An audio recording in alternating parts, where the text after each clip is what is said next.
ॐ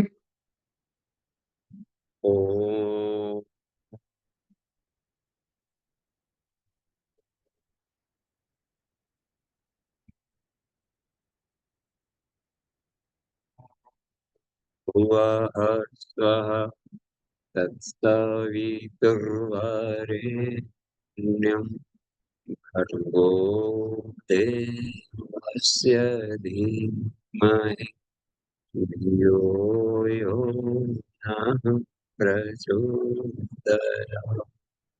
जी प्रणाम। आज की कक्षा क्रमशः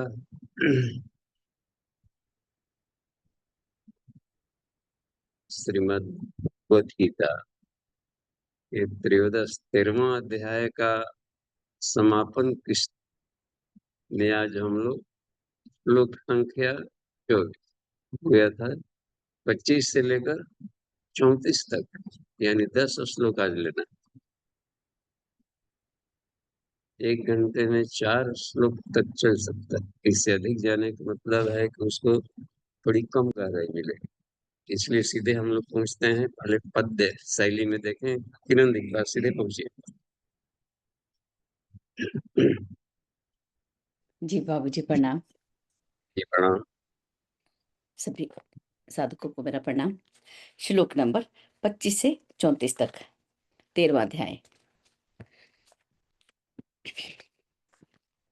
औरों से सुन अनजाने ही जो श्रद्धा सहित मुझे भजते, वे श्रवण परायण भी निश्चय इस भवसागर से हैं तरते। औरों से सुन अनजाने ही जो श्रद्धा सहित मुझे भजते, वे श्रवण परायण भी निश्चय इस भवसागर से हैं तरते। हैं यावन मात्र यहाँ जो भी चर अचर वस्तु देखो अर्जुन, संयोग क्षेत्र क्षेत्रज्ञ जान उन सब का ही उद्भव कारण। है यावन मात्र यहाँ जो भी चर अचर वस्तु देखो अर्जुन, संयोग क्षेत्र क्षेत्रज्ञ जान उन सब का ही उद्भव कारण। जो इन सब नश्वर भूतों में उस नाश रहित परमेश्वर को समता से सदा देखता है, बस वही देखता है उसको। जो इन सब नश्वर भूतों में उस नाश रहित परमेश्वर को समता से सदा देखता है, बस वही देखता है उसको। सर्वत्र समान भाव से वह सब में ही प्रभु को पाता है। नश्वर तन आत्मा मान अमर, वह श्रेष्ठ परम गति पाता है। सर्वत्र समान भाव से वह सब में ही प्रभु को पाता है। नश्वर तन आत्मा मान अमर, वह श्रेष्ठ परम गति पाता है। करती है प्रकृति कर्म सारे, है आत्मा नित्य अकर्ता ही। ऐसे जो सदा देखता है, वास्तव में लखता मनुज वही। करती है प्रकृति कर्म सारे, है आत्मा नित्य अकर्ता ही। ऐसा जो सदा देखता है, वास्तव में लखता मनुज वही। भिन्नता प्राणियों की जन जब एकस्थ ईश में पाता है, संकल्प मात्र से सृष्टि जान वह प्रभु में लय हो जाता है। भिन्नता प्राणियों की जन जब एकस्थ ईश में पाता है, संकल्प मात्र से सृष्टि जान वह प्रभु में लय हो जाता है गुणातीत, है ये अनादि, तन में रहते भी हैं अव्यय, निर्लिप्त अकर्ता सदा यही, परमात्मा नित है अज अक्षय। है गुणातीत, है ये अनादि, तन में रहते भी हैं अव्यय, निर्लिप्त अकर्ता सदा यही, परमात्मा निज है अज अक्षय।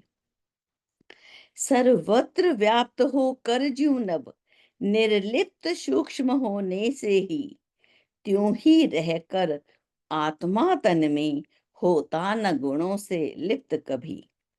सर्वत्र व्याप्त होकर ज्यों नभ, निर्लिप्त सूक्ष्म होने से ही, त्यों ही रहकर आत्मा तन में होता न गुणों से लिप्त कभी।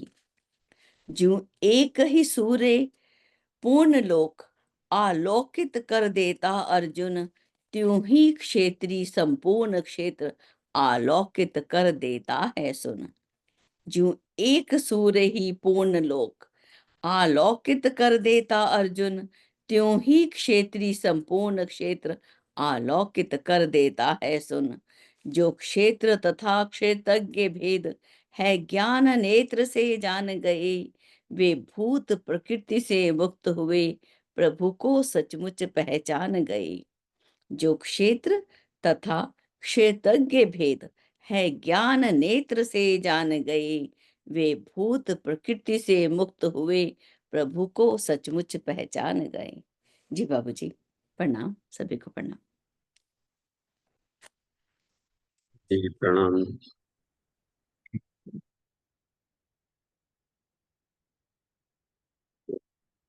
स्पॉटलाइट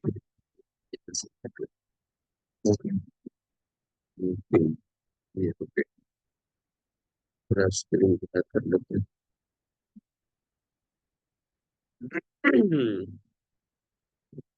ठीक है, धन्यवाद। सही नहीं, कलर खराब हो जाता है, इसलिए मैग्नेट कलर को खींचते हैं, थोड़ा डिस्टेंस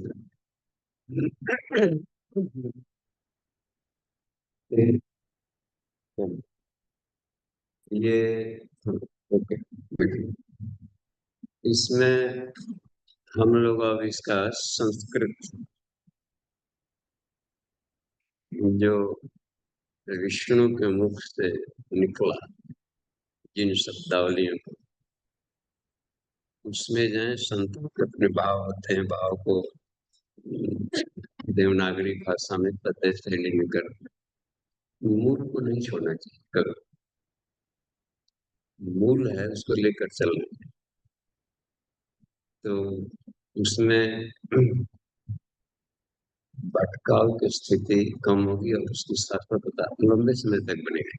मूल इसको कहते हैं मूल, मूल टीका। तो मूल रूप में संस्कृत नहीं है।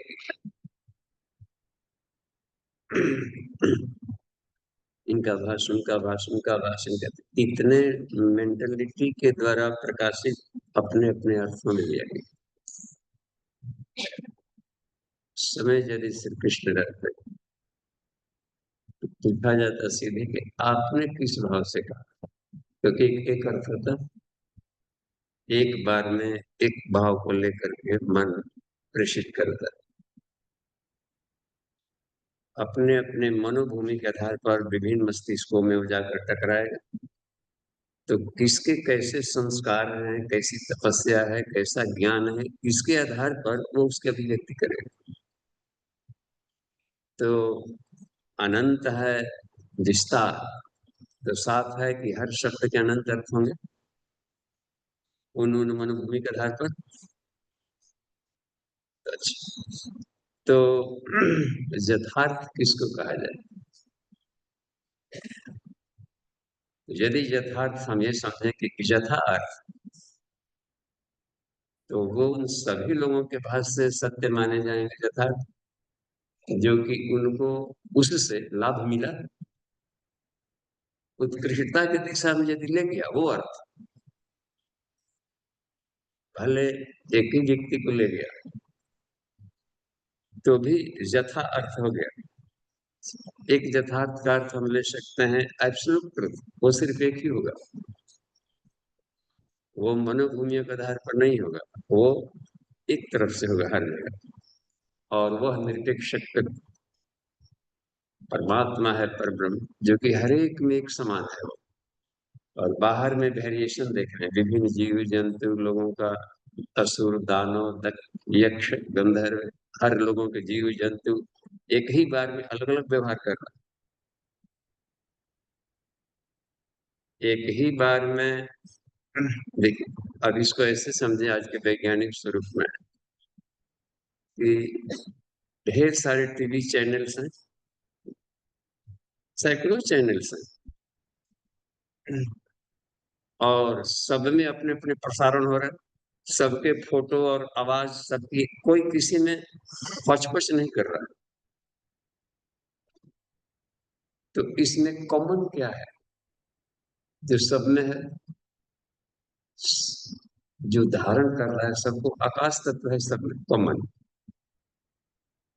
उसमें कुछ वेरिएशन नहीं हो रहा। देखें ना, इन तरंगों को कैरी कर, तो यदि तो आकाश को समझ सकता है कि परब्रह्म परमात्मा उस सब में है एक समय, किसी को टच नहीं कर रहा, निर्लिप्त है।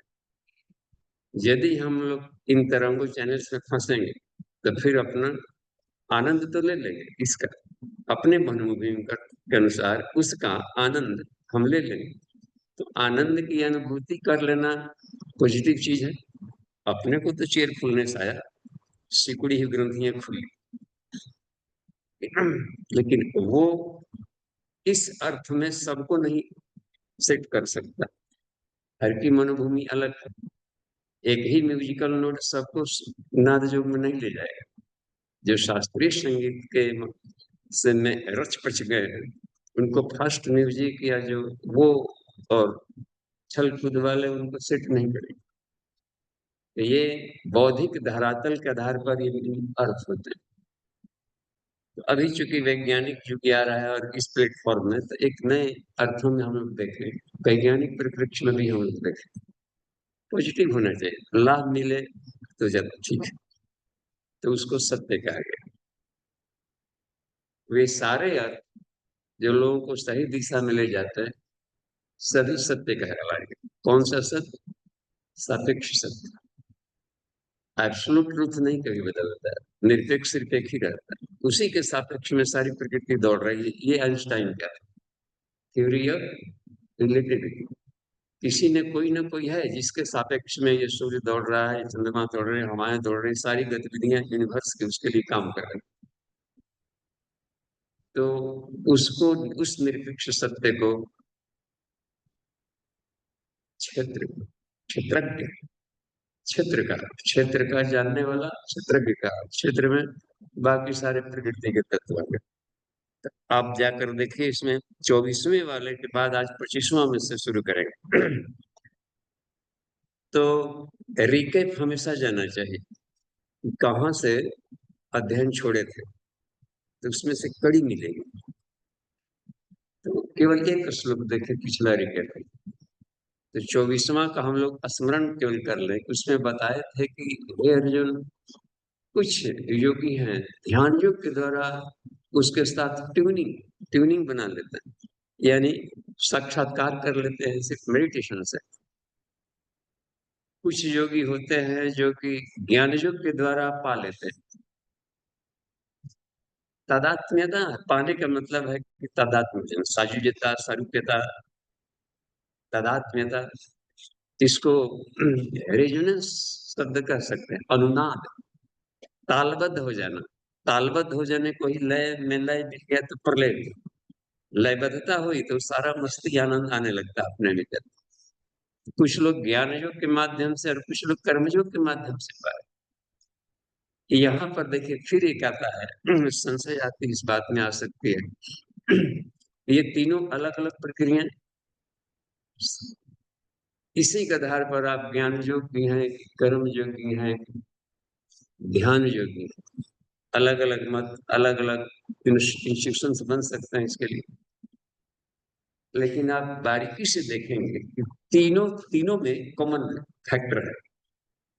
जो ध्यान भी कर रहा है तो भीतर के अवस्था में मेडिटेशन के माध्यम से वो सूक्ष्म अवस्था में कर्म कर रहा है, ज्ञान भी काम कर रही है उसमें, विश्लेषण उसके साथ साझता, तो वो हमें बाहर नहीं दिखाई पड़ता है, इसलिए उसको कर्म की श्रेणी में इधर नहीं लेते। लेकिन भीतर में सूक्ष्म जगत में, भीतर अंतर जगत में कुछ कर रहा है, यानी हर ज्ञान को पकेगा तभी जो कर्म में उतरेगा। ध्यान तो सिर्फ हुआ कि और आगे बढ़े, एकाग्रता, इससे मेडिटेशन, तीन शब्दों का प्रयोग किया जाता है इसमें। कॉन्सेंट्रेशन, मेडिटेशन एंड कॉन्टेम्पलेशन, धारणा, ध्यान, समाधि, ये तीनों प्रक्रियाएं एक साथ चलती है भीतर लक्ष्य को पाने के लिए, त्रयम् एकत्र संयम। तो जो ध्यान योगी है वो भी उसके साथ में थॉट इंटरप्रिटेशन कर रहा है दूसरे को, सत्य के ढूंढने के क्रम में। जो ज्ञान योगी है वह भी संसार में देख रहा है ज्ञान के नेत्रों से, हलचलों के भीतर में उस शाश्वतता को देख रहा है। और जो कर्म योगी है तो काम ऐसे नहीं कर रहा है, जरूर उसके पीछे में कुछ ना कुछ कॉन्सेप्ट काम कर रहा है, लेकिन ज्ञान और ध्यान सब काम कर रहे हैं। तो इसको हम अलग नहीं कर सकते, ये तीनों साथ में रहेंगे ही रहेंगे। अब रह गया कि ध्यान योगी क्यों कहला दिया, यदि सब साथ में है तो योगी योगी योगी योगी, तो उसमें डोमिनेंसी किसकी रही? जो साथ में चल रहे थे तो हम किस कौन को अधिक डोमिनेंट समझ रहे, प्रभाव एक होता है रिसेसिव, एक होता है डोमिनेंट। तो प्रभावता, तो जैसे मान लीजिए कि रजाई ओढ़कर सोए हैं तो रजाई डोमिनेंट है, वो हमको ढके है, हम रजाई के ऊपर आ गए, तो हम रजाई पर हो गए, घोड़े के ऊपर चढ़ना, यानी अब ये डोमिनेंट हुआ, अपने से हाँकेगा उसका, तो ये हुआ करता है। तो इसी तरीके से और बाकी को अपने कंट्रोल में रख, सतरजतम प्रकृति है, लेकिन जब सत डोमिनेंट होगी तो बाकी इन दोनों को माध्यम बनाएगा, अपने अंडर में नीचे। यदि रज हो गया तो ज्ञान को इनको भी अपने नीचे हाँक के ले चलेगा। तब यदि ऊपर हो गया तो उसको ज्ञान भी उसको समर्थन करे, हाँ ठीक है कर रहे हो, आलस अच्छा चीज है, वो समर्थन ज्ञान भी आपको समर्थन देगा, इधर बैटरी चार्ज हो जाएगी और क्रिया को भी कम करेगा, बाद में जगेंगे तो करेंगे, समर्थन करना ही करना है, क्योंकि डोमिनेंट की बात मानी जाती है, उसकी चलेगी, रेशियो बढ़ा दिया रहता। इसलिए ये कहा कि इस तरीके से इस ढंग से योगी लाभ ले लेता है। अगला देखिए 25वां हम उच्चारण करें, बढ़े आज के समापन किस्त में। अन्य, अन्य माने अन्य रिसर्च स्कॉलर, आत्मानुसंधान में प्रवेश किए हुए साधक, आत्मिकी के। अन्य त्वम् अजानन्तः रूपान्नेभ्य उपासते तेऽपि चातितरन्त्येव मृत्युं श्रुतिपरायणाः। अब देखिए इसमें इन शब्दों को थोड़ा सा हम भीतर प्रवेश करें। अन्य माने अन्य रिसर्च स्कॉलर, अन्य योगी इसमें है जो नहीं पढ़ सकते खुद से, हर कोई तो स्वाध्याय कर नहीं सकता। कबीरदास जैसे लोग जो स्कूल कॉलेज नहीं गया तो किताब के माध्यम से तो नहीं सीखेंगे, लेकिन गुरु के द्वारा उपदेश के माध्यम से सीख सकते हैं। तो इसलिए स्वाध्याय के साथ में सत्संग को भी उपासना माना जाता है।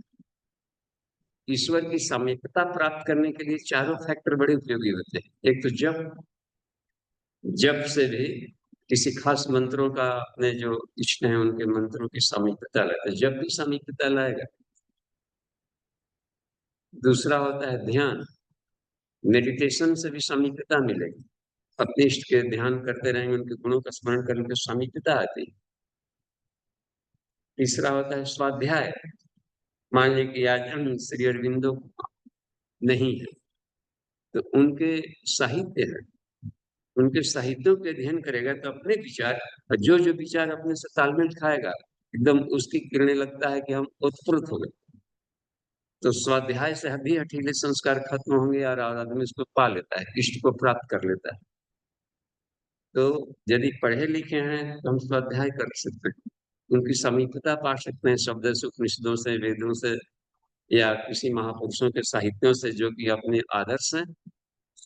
तो जप हुआ, ध्यान हुआ, स्वाध्याय हुआ, और एक और होता है सत्संग।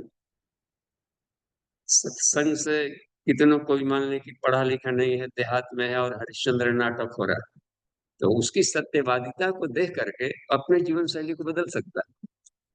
तो सत्संग से ऑटो विजुअल ये प्रभावित करते हैं मनुष्य, दृश्य, और सुनो ना आवाज भी प्रभावित करेगा, दृश्य प्रभावित करेगा। तो ये एक बात है कि स्वाध्याय को देखिए इसमें किया तो जो पढ़े लिखे नहीं है, खुद नहीं पढ़ सकते, वे सत्संग से या सुन करके दूसरों से वहां गए थे तो क्या मिला, क्या कहा गुरु जी ने? हो सकता उनको सुन से हो सकता है कि वो पढ़ लेते, ये हम वैसे ही कह रहे हैं, लेकिन जो कहे वो अपनी श्रद्धा के आधार पर सुनता, अच्छा ऐसा कहा, और उनकी यदि श्रद्धा होगी उनके प्रति, तो हो सकता है कि इनसे पहले पा लें। गति मिलती है श्रद्धा से, और श्रद्धा उभर सकता है अपने द्वारा, तो किसी के द्वारा सुन जानकारी मिलनी चाहिए उसको, तो कैसे पालेगा? कहा कि जो अन्य लोग हैं, सामान्य लोग, कुछ ऐसे लोग भी होते हैं जो कि सुन करके श्रद्धा विकसित करके और उसमें लग जाते हैं करने। नहीं तो फिर कथा भागवत सुनाने के पीछे क्या साइंस रहा हो कि उनकी श्रद्धा उस इष्ट के प्रति है जिनकी कथा कही जा रही है, और पीछे बैठा हुआ हमें पता भी नहीं है, कोई रास्ता चल रहा है, कहीं पीछे बैठा है और वो जोगी बन जाए। इसलिए इसको भी इन्होंने लिया है कि जो इसको नहीं है तो सत्संग बुद्धि को बिल्कुल उखाड़ पखाड़ कर डालता है जो उसमें जाते हैं। गायत्री महामंत्र में प्रचोदयात में चो अक्षर है, चो चोद्यत सत्संगो धियम अस्य फलम मान, वो पूरे धियम पूरे ब्रेन को आपको जो बौद्धिक धरातल कोड़ करके रख देता है, उपजाऊ बना देता है। अच्छा, अपने से पढ़ेंगे तो कोई एक लेख पढ़ेंगे, लेकिन जो जो गुरु है आपको कोई उपदेश दे रहा है तो ढेर सारे साहित्यों का सब्स्ट्रेट निचोड़ दे रहा है, इसलिए ये अधिक कारगर होता है। घंटों पढ़ेंगे, हो सकता है कि वो मैटर ना मिले, और वो इधर उधर से जोड़ करके शहद ला करके दे रहा है, तो एक तरीके से पंचगव्य पिला रहा है, अधिक कारगर हो जाता है। इसलिए कहते हैं निभ्य ते अपि चातिरंतेव, वह भी च चातिरंतेव, यानी अति तरंतेव, अति तरंतेव माने पार हो जाना, तैर करके वो भी बहुत सागर से निकल जाएंगे। मृत्यु यानी इस मृत्युमय संसार से, परिवर्तनशील संसार से बाहर निकल कर आत्मिकी में आ जाएंगे, यानी मनोमय को उसके बाहर जाकर विज्ञान में आ जाएंगे। जी अगला देखिए 26वां। 26वां तो गजब का है जी, इसका पहला वाला वाक्य देखिए, सारे शब्दों को संधि करके एक ही वाक्य में बनाते हैं। इसमें देखिए 8 अक्षर कहाँ पर पड़ रहा है, इसमें यावत संजायते किंचित, यहाँ तक पढ़िए, किंचित यावत संजायते किंचित सत्तम स्थावर जंगमम क्षेत्र क्षेत्रज्ञ संयोगात तद्विधि भरतर्षभा। ये सरल है। यहाँ पर देखना चाहिए कि 8 अक्षर हो गया, तो कम से कम 8-8 के चरण उसको वहां पर ब्रेक करे, जरूर कोई ना कोई संधि वाला होगा वहां सब मिल करके, तो चरणबद्ध करेंगे तो एक लयात्मक गति मिलेगी। ठीक है, अब धीरे धीरे अब इसके देखिए, हमें तो केवल बोलने की कला नहीं सीखनी, ये देखनी है कि क्या कहा जा रहा है, अब वो हमारे डिक्शनरी में फिट बैठता है कि नहीं। वो अर्थ लगाए उनके मनोभूमि के अनुसार, ठीक है, लेकिन वो अर्थ है कोई वैराग्य परक अर्थ लगा दिया, हम वैराग्य स्वभाव के हैं नहीं, घर में तो गृहस्थी परक अर्थ लेना होगा, क्योंकि ईश्वर जब सर्वव्यापी है तब उस फील्ड में क्यों जाए, उनके कैंपस में, अपने ही कैंपस में क्यों नहीं सत्य को पाला।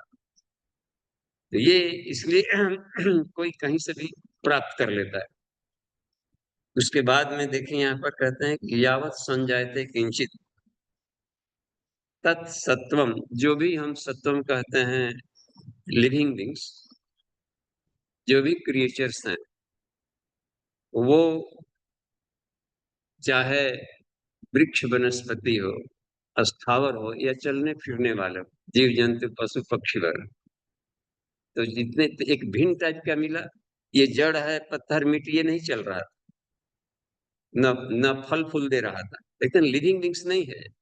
एक तीसरा चीज मिल गया, स्थावर जंगम, एक तो हो गया कि ब्रह्म के बारे में जाना और प्रकृति क्षेत्र क्षेत्रज्ञ हम लोग देख रहे हैं, लेकिन एक तीसरा भी मिल रहा है जो कि टहलने फिरने वाला लिविंग थिंग्स है। तो ये कैसे आ गया? कितना बायोलॉजी जिसको पढ़ाया जाता है, तो उसमें बायो शब्द जुड़ा, साइंस में विज्ञान के साथ में जीवनी शक्ति, तो ये कैसे बना? यहाँ पर है, यावत संजायते किंचित सत्वम स्थावर जंगमम। जो कुछ भी हम देख रहे हैं लिविंग क्रिएचर्स, वो कहाँ से बन गए, कैसे बन गए? न जड़ है न चेतन है, दोनों का मिश्रण स्वरूप है। शरीर में जड़ तत्व भी है, देखते हैं ना, पूरे शरीर पंच तत्व, ज्ञानेन्द्रियां, कर्मेंद्रियां, 24 तत्वों की परमाणु हैं भीतर में, आपस में गुंफी गई है, गुम्फन संजायत है, आपस में भी उसको सम्मिलित किया गया है। साथ में एक और भी दिया गया है, आत्मा भी इसमें है। तो दोनों के मिश्रण से एक तीसरा तत्व बनता है, उसको प्राण कहते हैं। तो प्राण जो धारण करता है उसको प्राणी कहेंगे। प्राणी वह जो कि प्राण धारण करता है, प्राण निकला तो उसका चलना फिरना बंद, मुर्दा हो गया, अब वो सड़े गले लगेंगे। तो उसके भीतर में नहीं सड़ने दे रहा था, एक ऐसा भी तत्व है। तो वह कह दिया गया इसमें कि वो कैसे हो गया। तो क्षेत्र क्षेत्रज्ञ संयोगात, इसका मतलब होता है कि जहां पर जड़ चेतन मिला, एक तीसरा तत्व बन जाता है प्राणी। उसी को परा शब्द का प्रयोग कर दिया। हमारी प्रकृति दो प्रकार की, जो कि बात, इनसे मैं परे हूं। तो अच्छा, प्राणी टहल भी रहा है, चल फिर भी रहा है, लेकिन एक प्राण का समुद्र अलग ही भी है तत्व, कि कहीं से भी हम लोग प्राणायाम के द्वारा उसको खींच करके भर लिए, लेकिन प्राण तत्व का एक समुद्र लहरा रहा है हर जगह में। तो उसको खींच करके हम चाहें तो उस एनर्जी को भर करके, और शरीर में रोग दुख पड़ा है उसको हटा सकते हैं, सड़न गलन, क्योंकि कोई आंखें कमजोर कहीं पर हो गया है, कोई भी अफेक्टेड पार्ट डैमेज हो गया है, रिपेयर करना है, घाव फोड़े फुंसी और मतलब उतने कोशिकाएं कहीं ना कहीं पर सड़ रही है, पस बन रहा है। तो उसको हीलिंग करेंगे भीतर से, तो प्राण की मात्रा करेंगे तो करंट का फ्लो उसमें जाने लगेगा, तो उसको जो निकलने लायक है निकाल देगा, जो जिंदा होने लायक है जीवित कर लेगा। इसका मतलब है कि स्वतंत्र रूप में भी प्राण का समुद्र लहरा रहा है यहाँ पर। तो यह बता रहे हैं कि ये जो क्रिएचर्स क्रिएचर्स देखते हैं स्थावर जंगम, तो हे अर्जुन, यह क्षेत्र और क्षेत्रज्ञ के संयोग से बना है। एक ये जैसे मान लें कि कोई व्यक्ति शरीर छोड़ा, तो पार्थिव शरीर को ले जाते समय एक वेद मंत्र बोला जाता है। आज तो राम नाम सत्य है, राम नाम सत्य, ये बोल लेते हैं। वैदिक काल में मंत्र बोलते थे उसमें, ओम वायुरनिलम अमृतम मथेदम भस्मांतकम शरीरम, ओम कृतो स्मर कृतगंग स्मर, कृतो स्मर कृतगंग स्मर, कृतो स्मर कृतगंग स्मर, बोलते जाते थे स्मशान तक। तो इस मंत्र का निर्देश है, ये यजुर्वेद का मंत्र है। तो उसमें कहा गया है कि यह शरीर वायु रनिलम अमृतम अथ एदम शरीरम, इस शरीर में इतने मिश्रणों से बना हुआ है। वायु रनिलम, देखते हैं ना, हवा, वायु यहाँ पर एक शब्द है, और अनिल, अनिल माने भी वायु। दो बार वायु आने का अर्थ क्या है? एक ये वाला है जो मिश्रण है प्राण तत्व के लिए आया है, और दूसरा आ गया पंच तत्वों का प्रतिनिधित्व के रूप में, अनिलम यानी पंच तत्वों का जो समूह, प्लस प्राण तत्व भी है, देखिए। और एक और भी तत्व है अमृतम, देखिए आत्मा भी है इसमें। तो हे कंधे पर ले जाने, ढो कर ले जाने वाले मनुष्यों, भस्मांतकम शरीरम, इसमें से भस्म सिर्फ शरीर होगा, इसके परमाणु निकलेंगे, प्राण भी भस्म नहीं होगा। देख लीजिए, तीनों के मिश्रण में एक कॉम्बिनेशन जो है पंचीकरण वाला, ये सिर्फ वायुभूत होगा, और इसके भीतर में आत्मा अमृत नाम है, वो भस्म नहीं होगी, देखिए। तो इसलिए क्या करो कि तुम्हारी सत्ता बनी रहेगी, तो कृतो स्मर कर्तव्य स्मर, उस परमात्मा को स्मरण करो और अपने कर्मों का स्मरण करो, देखें। उसी के रिएक्शन के आधार पर तुम्हारी प्रतिक्रियाएं आगे भी चलने वाली। कृतो स्मर, परमात्मा का स्मरण करो, कृतगंग स्मर, अपने किए हुए कर्मों का स्मरण करो। तो इससे इन लोगों को शिक्षा तो जरूर मिलेगी जो कि साथ में कंधे लगा करके जा रहे हैं, और इस वैदिक स्वर से आकाश में भी इन विचारों का अधिक संप्रेषण होगा। तो बड़े ही सब पवित्र हैं। यहाँ पर जाकर देखिए 27वां वाले मंत्रों को दोहराइए। समम सर्वेषु भूतेषु तिष्ठन्तं परमेश्वरं विनश्यत्स्व विनश्यत्तं। देखिए एक लंबा है, इसमें दो शब्द हैं। विनश्यत्स्व, स्व आया है तो एक सु होगा इसमें। विनश्यत्सु अविनश्यन्तं, विनश्यत्सु अविनश्यन्तं, तोड़ दिए उसको दो भाग में, दोनों शब्दों का अलग करिए। विनश्यत्सु अविनश्यन्तं, यानी यह विनाश होने वाली इस सृष्टि में, शरीर में एक अविनाशी तत्व था। इसमें जो अविनाशी तत्व को यानी आत्मा को यह पश्यति, जो देखता है वही वास्तव में देखता है कि वो है। इसलिए वैसे व्यक्ति किसी के शरीर छोड़ने पर रोते नहीं है, उसकी अगली यात्रा के लिए शांति पाठ करते हैं, प्रेयर करते हैं, मंत्र जाप करते हैं। अंतर पड़ा। और जो शरीर को देख रहा था कि ये मर आए, वो रोएगा। इसी संसार में ये दो ज्ञानियों के व्यवहार अलग अलग हो जाए।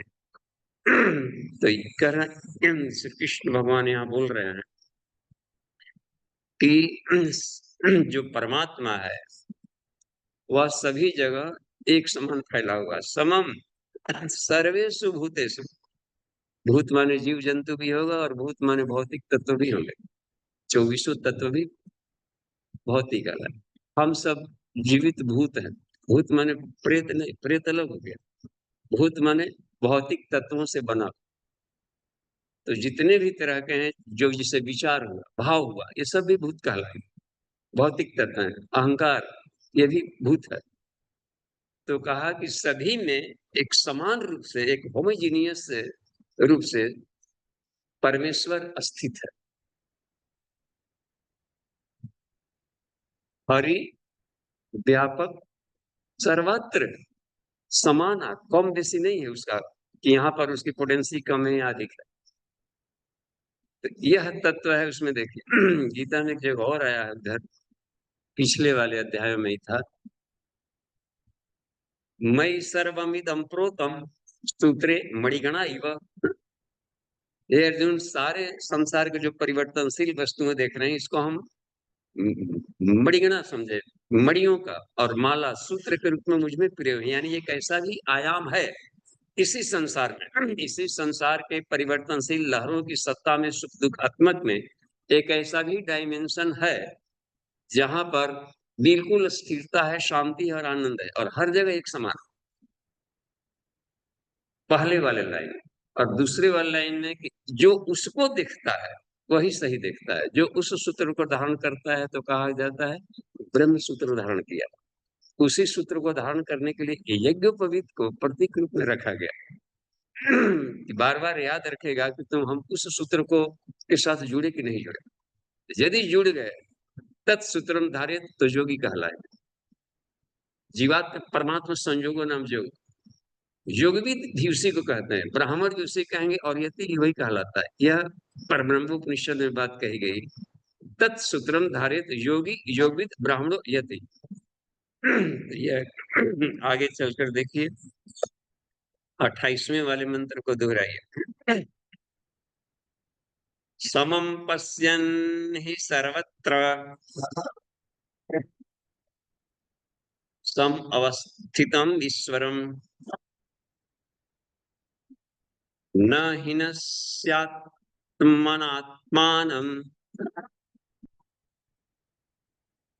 ततो याति परां गतिम। तो समम पश्यन्ति सर्वत्र, जो हर एक संसार के परिवर्तनशील वस्तुओं में एक ही अपरिवर्तनशील चैतन्य सत्ता को देखता है। न हिनश्यति आत्मना आत्मना, वह अपने से अपनी आत्मा को नहीं मारता। मारने का मतलब है अपनी उसकी आत्मा का तेज नष्ट नहीं होता। अब जैसे एक जगह अथर्ववेद में आया सूत्र, अयज्ञो हतवर्ष, यज्ञ नहीं करने वाले का तेज नष्ट होता। तो यहाँ तेज नष्ट होना, यज्ञ क्या होता है? दान, संगतिकरण, देव पूजन, देवत्व को, ये सारे जो भी कल्याण का काम कर रहे हैं, यज्ञ कल्याण हेतु है, तो उसमें यज्ञ हो गया। तो अब इसमें होता है क्या कि अपने भीतर में सहृदयता, कल्याण कार्य में सहृदयता, उत्कृष्टता, ज्ञान सब बढ़ रही है, तो आत्मा का तेज बढ़ेगा। और अयज्ञ हतवर्चा, व्यक्ति मान लें कि कोई व्यक्ति जा रहा है, स्त्री पुरुष कोई भी जा रहा हो, ऑब्जेक्ट या जीव जंतु पशु पक्षी कहीं भी दृष्टि गई, उसके बारे में थोड़ा सा भी एलर्जी और विकार आया कि ये गलत है, सही है, ये सब गलत, जहां देखने लगे गलत, वो गलत, ये गलत, तो समझिए कि ऐसा विकार गया जहां किसी व्यक्ति में दोष देखे तो दोष पर जाकर के टकराया, तो वही रिफ्लेक्शन आकर अपने में आएगा। तो हमने अपने आप को और कचड़ा भरा, तो इसको कहते हैं, यानी एक कालीमा लाया, काली दृष्टि गई और टकरा करके आई, तो छींटे पड़े अपने पर, अपने हम डार्क होते गए। इसको कहते हैं अपनी आत्मा का तेज खुद नष्ट करना। गए थे साफ सुथरा कपड़ा पहनकर, आए लिटा पोटा कर बरसात, तो कहीं कंकड़ फेंके छींटा पड़ा। बरसात के दिनों में कभी कभी हम देखे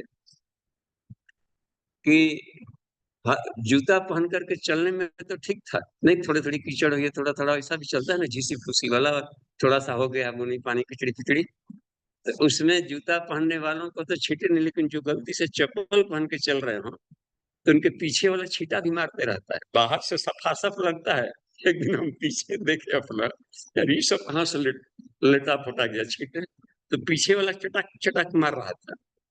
तो ये ऐसे ही होता है, संसार में हर क्रिया की प्रतिक्रिया होती है। यदि यहाँ से निगेटिव तरीके से एंगिलो विजन गया, तो उधर से रिफ्लेक्शन आया और कहाँ पड़ा? अपनी आत्मा पर एक कालिक रूप में पड़ता गया। इसको कहते हैं हमने अपने आप ही अपनी आत्मा को हत्या किया। तेज नष्ट करने को ही हत्या कहते हैं जीव पर। अज्ञानता से और आवृत होते जाएंगे और गांठ मजबूत होते जाएगा, अंत में जाके माननीय रोगी बना करके अपने आप को मार डालेगा। तो यह कह रहा है कि अच्छा, यदि हम बाहर भी दृष्टि और ईश्वर के साथ देख रहे हैं, तो वो वाला रिफ्लेक्शन फिर आया, तो हर बार अपनी चमक में बढ़ोतरी होती गई। तो ये बहुत ही शानदार है, तो वह परम गति को प्राप्त कर लेगा, श्रेष्ठता को, परमात्मा तत्व को प्राप्त कर लेगा। ये प्योर गीता क्या होता है? प्योर प्योर एक साइंस है, परा साइंस, इतना पारदर्शी विज्ञान है। 29वां दोहराया जाए, देखिए, प्रकृत्यैव च कर्माणि क्रियमाणानि सर्वशः यः पश्यति तथात्मानं कर्तारं स पश्यति। यहाँ पर इसको पढ़ते जाइए, तो इसको फिर से पढ़िए। ये जो था ना तथात्मान, तो म में अ घुला हुआ है, तो म में अ घुला हुआ है, तो म को लंबा करना पड़ेगा, तो उसमें अकर्तारम आएगा। यार देखिए, प्रकृत्यैव च कर्माणि क्रियमाणानि सर्वशः। एक लाइन तो पहले इसमें ठीक है, इसको हम लोग पहले देख लें। प्रकृत्यैव, प्रकृति ही, च कर्माणि, जितने भी काम हो रहे हैं, उछल कूद, हलचल पलचल तरंगे ये संसार में दिखाई पड़ रहा है, हलचल संसरण, संसार का नाम इसलिए भी पड़ा कि यहाँ हर जगह की गतिशीलता है, एक संसरण है, अस्थिरता नहीं। परमाणु दिख रहा है स्थिर वस्तु है, लेकिन भीतर में देखिए उसके इलेक्ट्रॉन से तेजी से नृत्य कर रहे हैं हर जगह। अस्थिरता कहीं नहीं है, सांसें चल रही है, ब्लड सर्कुलेशन चल रहा है, हर क्षण आदमी उम्र बढ़ रहा है, मुरझा रहा है, गिर रहे, हर जगह गतिशीलता है। सूर्य भी में से बराबर किरणें निकल रही है, फोटॉन्स के कण, वो भी गतिशील है। इस ब्रह्मांड में ये त्रिसप्ता पर्यंती विश्वारूपाणी विभरता है, यो 3 फैक्टोरियल 7 यानी 7th डायमेंशनल सृष्टि प्लस इंटू 3 स्थूल सूक्ष्म कारण रूपों में ये जो हर जगह गतिशील हो रही है, यह यानी यहाँ पर कुछ भी अस्थिर नहीं। तो ये गतिशीलता किसके चलते हो रहा है? प्रकृति के द्वारा हो रहा है। प्रकृति में ही गति का गुण है, 3 गुण है उसमें। सतरजतम, तो सत्य को ज्ञान कहते हैं, रज को गति कहते हैं, और तम को ऊर्जा कहते हैं, एनर्जी। तो ईश्वर सर्वव्यापी है, प्रकृति हर जगह है, उसमें घुला हुआ है। तो हर जगह नेकेड आई से हम ईश्वर को देख सकते हैं, लेबोरेटरी क्या जरूरत है? ज्ञान के रूप में हर जगह ईश्वर को देख सकते हैं। कहीं भी कुत्ता है तो बैठते समय देखिएगा कि गोल गोल घूम करके बैठता है। इसका मतलब इतना ज्ञान है कि देख ले कि यहाँ पर आग है कि क्या है कि कैसे है कि कांट है। ज्ञान तो है। चींटियां भी चल रही, उसमें ईश्वर देखना है तो उसमें ज्ञान तो है। गुड़ रख देंगे दीवार के इधर भी तो सूंघ कर बता देगी कि वो यहीं पर है माल, इसी सीध में वहां पर इकट्ठा हो जाएगी। कितना सेंसरी ज्ञान है सबको। चींटियां जा रही है रास्ते में पानी की लकीर डाल दी, आप जाएंगे देखिए वहां पर अपने से लौट आते कि यहाँ पर लगता है कि बैरियर है। ज्ञान है उसमें काम। तो ज्ञान को कह देते हैं सत्य या ब्रह्मा। तो जहां जहां सारा संसार लाइट से बना है तो लाइट में एक प्रकाश है, उसी ज्ञान को चेतनतना को ब्रह्मा कह देते हैं। इसका मतलब है कि सारे यूनिवर्स में ब्राह्मी शक्ति है। अच्छा, और चूंकि गतिशीलता है, गति चल रहा है, टहल रहा है, कर परमाणु लग रहा है कि एक अस्थिर है पहाड़, लेकिन भीतर में तो सारे परमाणु हलचल हो रहे हैं। तो यो गति चलता है और वो जो घुमा रहा है रोटेशनल, तो उसको सुदर्शन चक्र कह सकते हैं। तो हर जगह विष्णु भी है, गत्यात्मक घूम करके पूरे विश्व को एक दूसरे से पोषण कर रहा है। और लाइट एक एनर्जी है, उसमें एक शक्ति है, तभी चल रहा है। देख रहे हैं ना, कहीं भी हर वस्तु चल रहे हैं, टहल रहे हैं। हाई वोल्टेज क्या है? एनर्जी। एटम फटेगा तो नागासाकी हिरोशिमा जैसा न जाने कितना तहस नहस करके रख दे, पूरी की पूरी फट जाए। यदि उसके सारे इलेक्ट्रॉन्स न्यूट्रॉन्स जितने होते हैं सारी फट जाए तो सूर्य को भी ब्लास्ट कर सकता है, इतना ताकतवर है। इसका मतलब है कि हर जगह ऊर्जा घनीभूत रूप में है, तो उसको महेश कह देते हैं। इसका मतलब है कि ब्रह्मा विष्णु महेश यह है, इस लाइट का गुण है जो कि हर जगह सर्वव्यापी है। तो इस रूप में तो नेकेड आइज हम देख सकते हैं। तो यह बात रहती, इसमें कहा कि जो हर जगह ईश्वर को समभाव से समान रूप से इसमें दर्श। तो प्रकृति एवं कर्माणी जो भी काम करते हैं। अच्छा, हम लोग क्या भूल करते हैं यहाँ पर दैनंदिन व्यवहार में कि किसी व्यक्ति को महाघटिया आदमी है, तो उसके भीतर में यहाँ पर निचले वाला है कि यह पश्यति तथा आत्मानम अकर्तारम, आत्मानम अकर्तारम। ऐसे न पर बल देना, जहां पर संधि हो उसके पहले वाले अक्षर पर बल लगाएंगे। आत्मा नम मन, आत्मा नमक कर्तारम, अपने आप आ जाएगा इसमें। न पर बल देंगे वहां पर तो आ जाएगा। देखिए, यह पश्यते तथात्मा नमक कर्तारम स पश्यति, आत्मा नम कर्तारम। म और क के बीच में ब्रेक मत करें, म को लंबा करें तो अ घुस जाएगा उसमें। यह पश्यति तथात्मानम अकर्तारम स पश्यति। तो जो आत्मा को अकर्ता के रूप में देखता है कि वो तो करता है नहीं, करना उसको न पड़ता है, जो उसके पास नहीं है तो कुछ करेगा। जो हर जगह व्याप्त है तो वो फिर क्या करना उसको, जो खुद ही सुगंधमय है, सारे गुणों से उत्प्रोत है, उसको कुछ करने की जरूरत नहीं पड़ी। सारे कुछ करके अपने भीतर में पड़ा हुआ तो बिल्कुल शांत है। तो अब जो क्रियाएं हो रही वो प्रकृति के द्वारा हो रही, क्योंकि इसमें उसमें सब अलग अलग घटक हो गए। ज्ञान है कर्म नहीं, तो ज्ञान कर्म के लिए दौड़ रहा है, कर्म उसके लिए, सब एक दूसरे के पूरक बन रहे। वैलेंस इलेक्ट्रॉन हो गया तो सब एक दूसरे के जुड़ने बिछुड़ने के लिए सब गतिशील है। तो कोई व्यक्ति खराब है दिखाई पड़ गया कि बड़ी ये नास्तिक है या आस्तिक है, उसकी आत्मा आस्तिक नास्तिक नहीं है। वो उसके भीतर के जो मन बुद्धि चित्त अहंकार का जो पांचों कोष थे, इसके द्वारा क्रियाएं की जा रही है। तो हमें तो आत्मा से लेना देना है, उसकी क्रियाएं हैं तो प्रकृति के अनुसार झटके उठके लाएंगे तो अपने आप व्यवहार बदलता है। कोई न भी किसी को शिक्षा दे तो जीवन में इतने ठोकरें लग जाती है कि हर कोई अपने आप सचेत हो जाता है, उस रास्ते पर चलेगा। तो प्रकृति ही करती कराती है। और हे अर्जुन, उसमें जो ईश्वर है, जो आत्मा स्थित है और आत्म से स्थित है इस संसार में, उसके लिए कुछ भी नया नहीं है, तो हर अवस्था में शांत और आनंद में रहता है। इसको देखिए। ठीक है, तीसरा श्लोक को हम लोग देखें थोड़ा करीब से। यदा भूत पृथक भावम। हाँ, यहाँ पर थोड़ी उस शब्द को में है ना, भाव में, तो में केवल मत तक पढ़िए, हलन म, क्योंकि 8 अक्षर हो जा रहा है। यदा भूत, यदा भूत पृथक भावम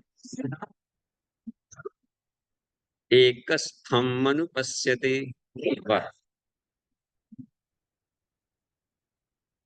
तत एव च विस्तारम ब्रह्म संपद्यते तथा। तदा, तदा शब्द है यहाँ पर, तब।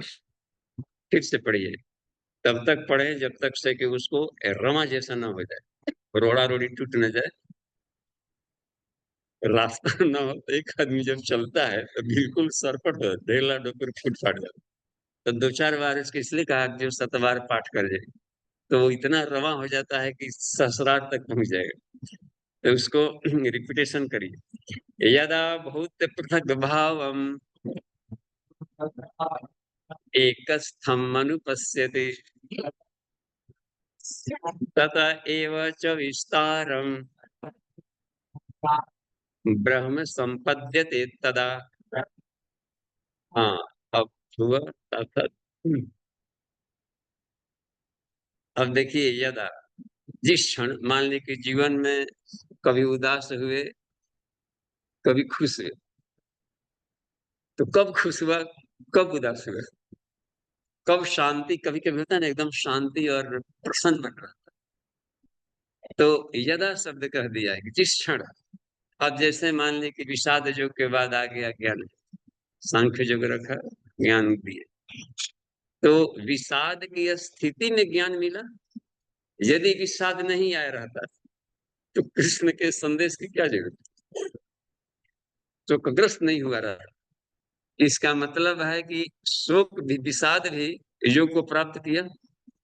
जब जब हमारी हिम्मत सारा प्रयास कर दिए फिर भी नहीं का, अब हिम्मत जब टूटने की स्थिति में आता है, तो उस समय कोई ना कोई प्रकाश की किरण आ जाती है, तब इसको विषाद जो कहें।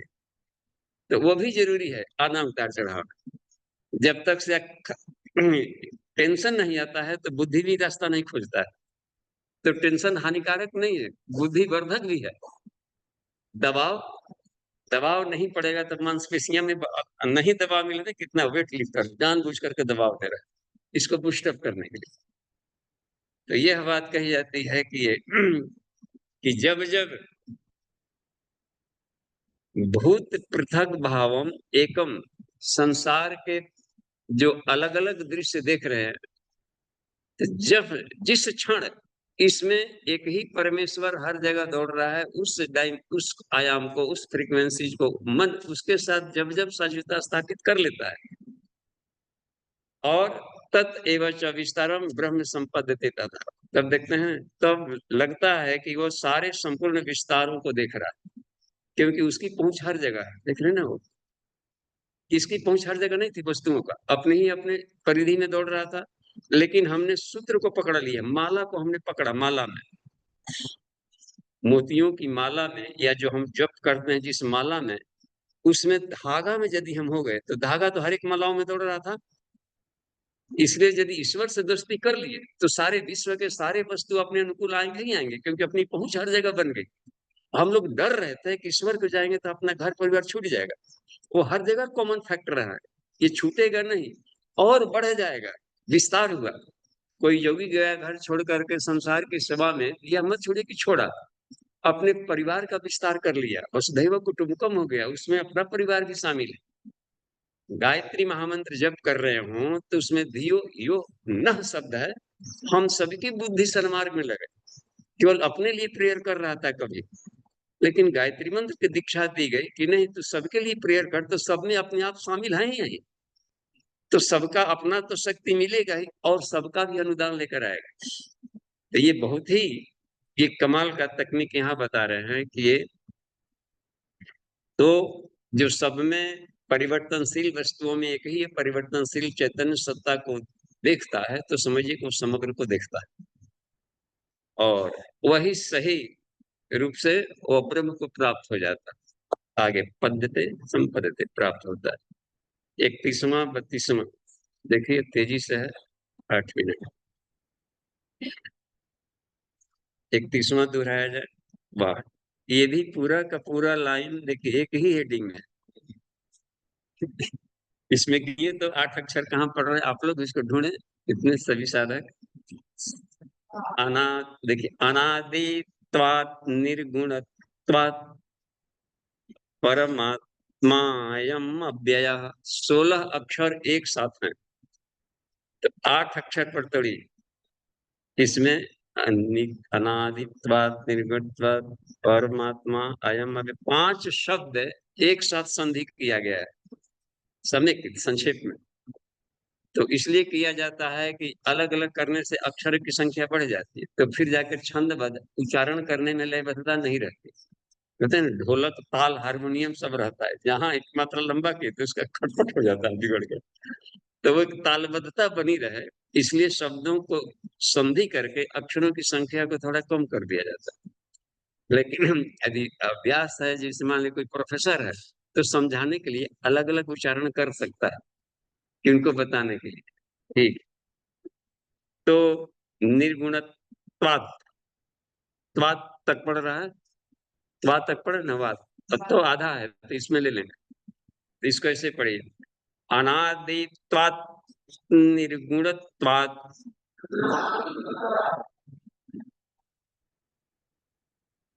परमात्मा अयम अव्ययः। अब देखिए इसको और भी थोड़ा सा ये इसमें संधि वाला अक्षर कौन कौन है, देखिए अनादित्वा तवा संयुक्त है वहां, तो उसके पहले वाले अक्षर पर बल लगाइए। अनादित्वा, भले दीर्घई हो जाए उच्चारण में, लेकिन बल लगाना है, लगेगा कि दीर्घई पढ़ रहा है। अनादित्वा,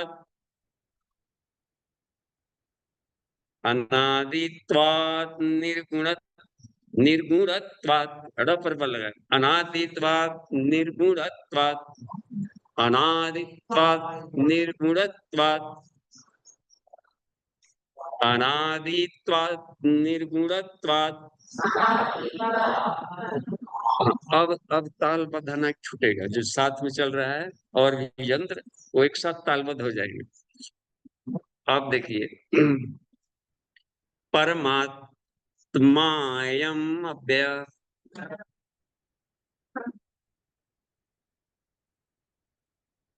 यहाँ पर माँ पर परमा माँ पर बल लगे।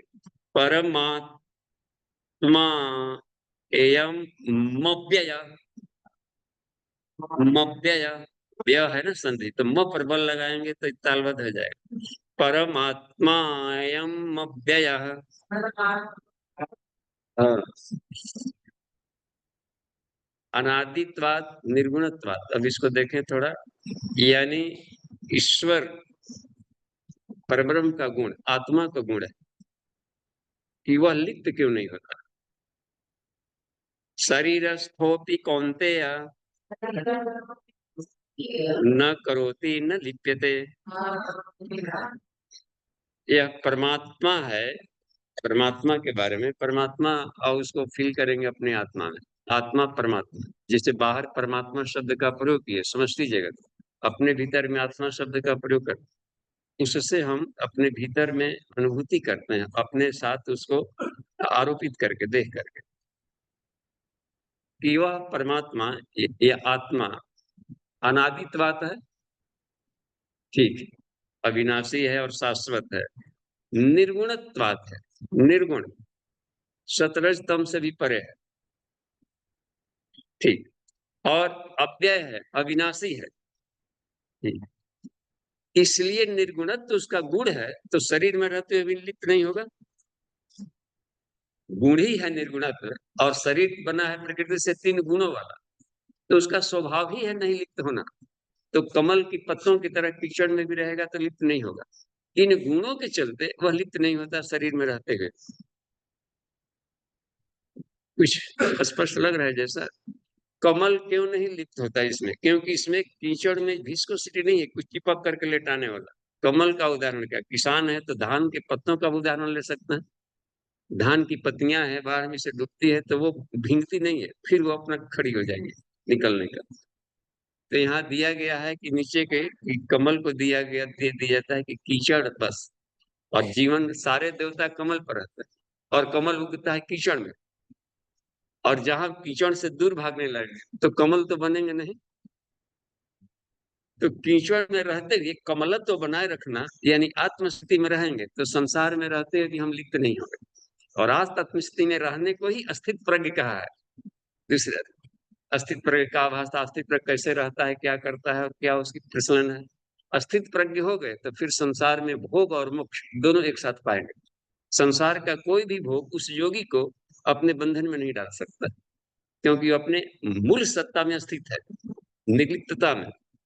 इस बात को शरीरस्थोपि कौन्तेय न करोति न लिप्यते। हाँ, इसलिए शरीर में रहते हुए भी वो न कुछ करता है और न लिप्त होता है, क्योंकि वो सर्व व्यापकत्व है। जैसे उसके साथ रेजोनेंस हम लोग बना लेंगे तो अपनी सत्ता सर्वव्यापकत्व हो जाएगी। तो शरीर में रहते हुए वो सर्वव्यापी है। देखिए, मान लो कोई संत स्वभाव का व्यक्ति है, तो शरीर में रह रहा है लेकिन पूरे संसार के लिए भगवान प्रेयर कर रहा है, सबको सन्मति दे, हे भगवान सारे संसार की रक्षा करे, हे जगतपति। वहां जगतपति अर्थ में ले रहा है उसको, तो उसकी सब भावनाएं ही सर्वव्यापी रहेगी हमेशा। यहाँ पर देखते हैं, और 32वां देखिए उदाहरण करिए। तथा सर्वगतम सौक्ष्म्यात् आकाशम नोपलिप्यते।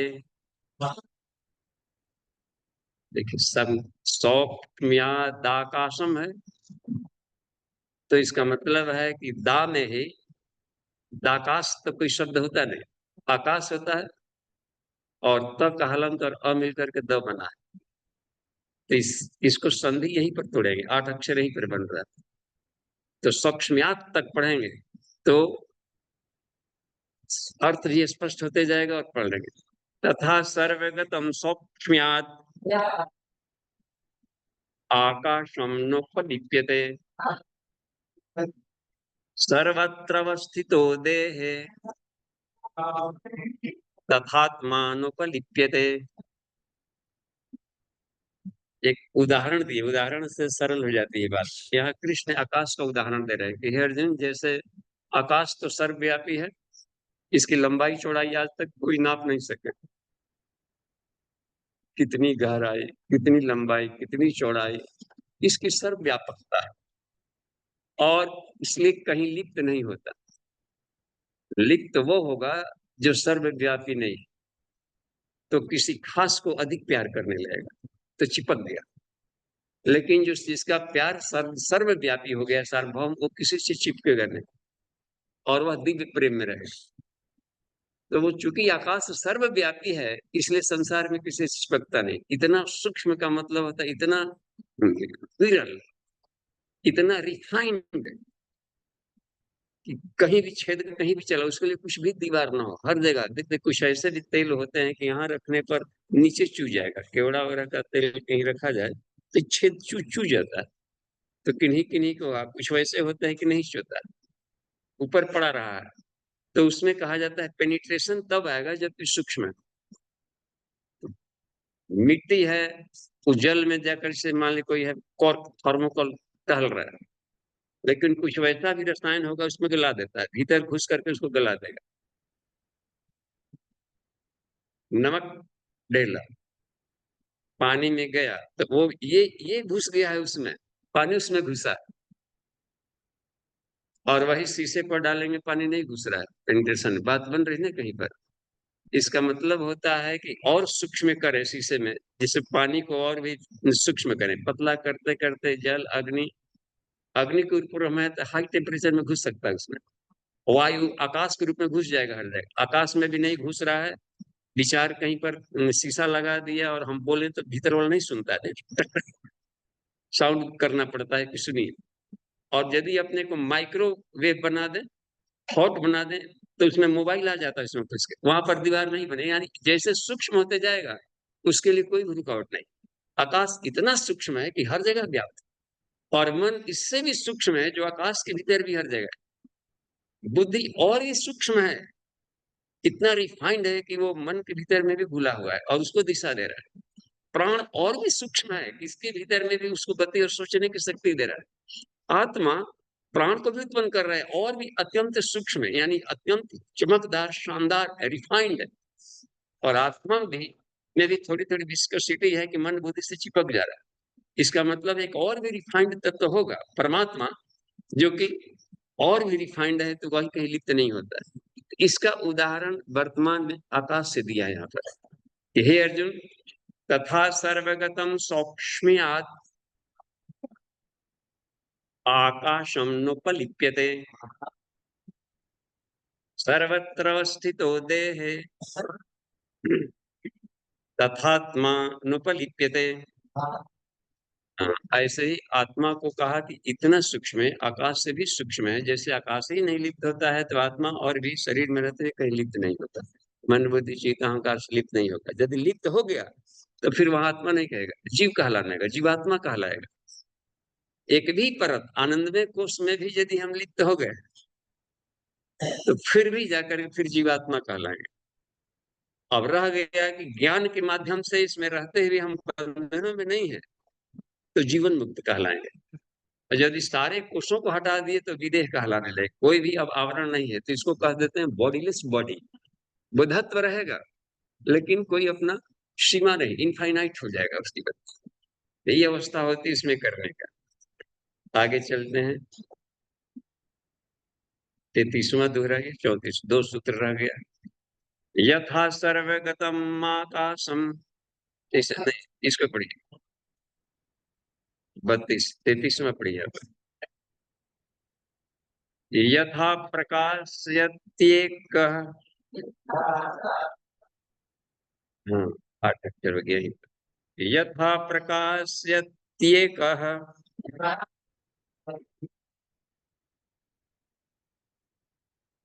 यथा प्रकाशयत्येकः,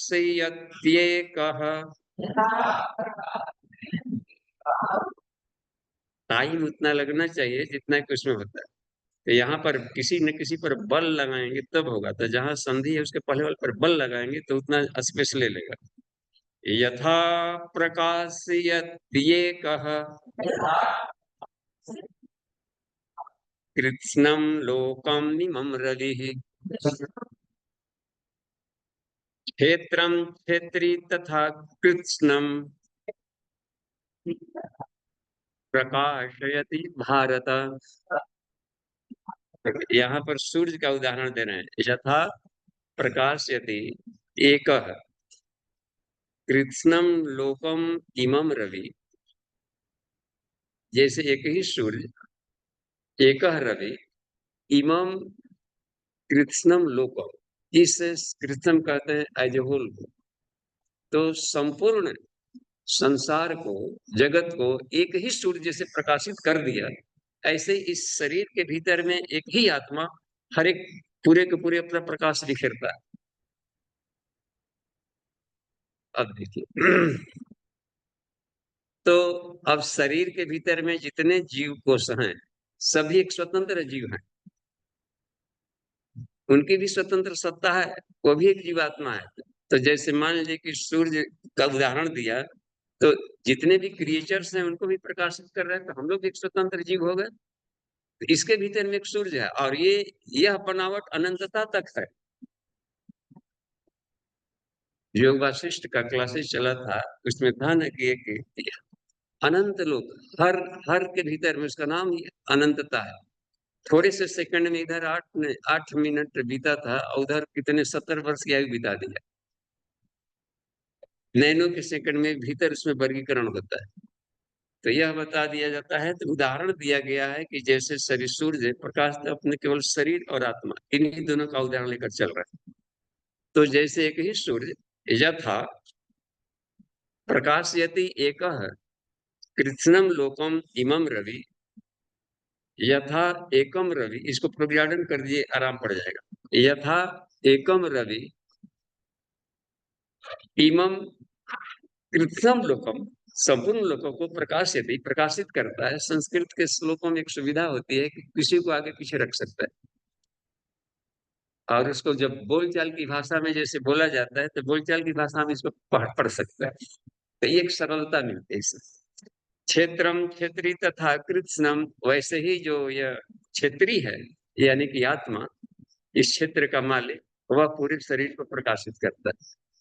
हर एक शरीर के कण कण में वह प्राण भेजते रहता है और संरक्षण देता है, पोषण करता है। 32-34वां देखिए, आज का लास्ट अंतिम। क्षेत्र क्षेत्रज्ञयोरेवम्,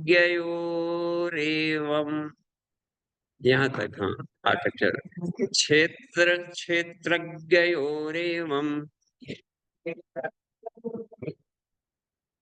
अंतरम ज्ञान चक्षुषा, अंतरम देखो उसी में जोड़ दिया। यहाँ तक पढ़ते तो उधर 5 ही अक्षर बचता, तो 3 अक्षर इसमें से लेना। क्षेत्र क्षेत्रज्ञयोरेवम् अंतरम ज्ञान चक्षुषा भूत प्रकृति मोक्षम च,